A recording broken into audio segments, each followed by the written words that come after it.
to encourage a greater number of incarcerated nonviolent offenders to be released to home confinement as to avoid the reality of a coronavirus outbreak in our nation's jails and prisons. So that directive was given to the Department of Justice. The Department of Justice, through the Federal Bureau of Prisons, have been working through First Step Act and the CARES Act to ensure that we're trying to release more people back to their communities. But states like Louisiana, and particularly the Oakdale prison, and even our own state, the state of Michigan, has been very slow to respond to releasing men and women who are high risk of being able to contract the coronavirus. And we've seen the reports. You may have heard about the outbreak recently, a couple of weeks ago it was, in Ohio, where a significant number of inmates contracted the virus and died. But Oakdale Prison certainly was one of those prisons that was under scrutiny from the administration because of their slow response to releasing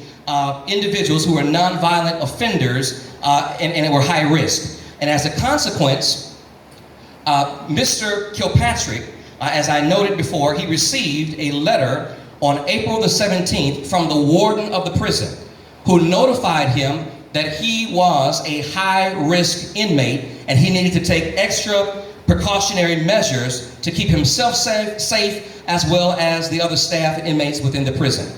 From that time, we were able to confirm with the family that Mr. Kilpatrick was being quarantined under the notion that he would have been released on June 10th because of his high risk with coronavirus, and particularly because of the significant number of persons in the Oakdale prison who were being affected at that time.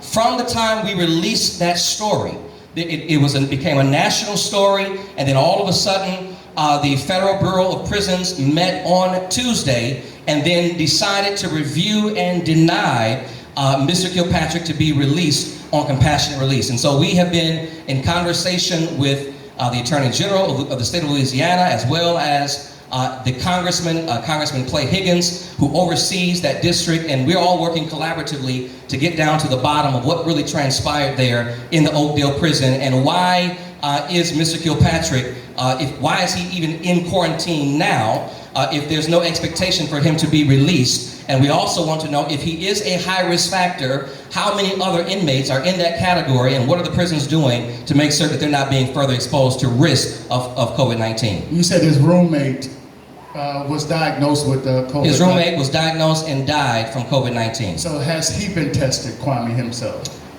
Don't have those details, but I understand that right now Mr. Kilpatrick is in quarantine. Okay, all right.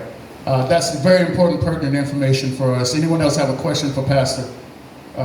Okay. Can we get your other friend up here? Yeah, so it's my pleasure to invite, so when I was made aware of this, I made a phone call to the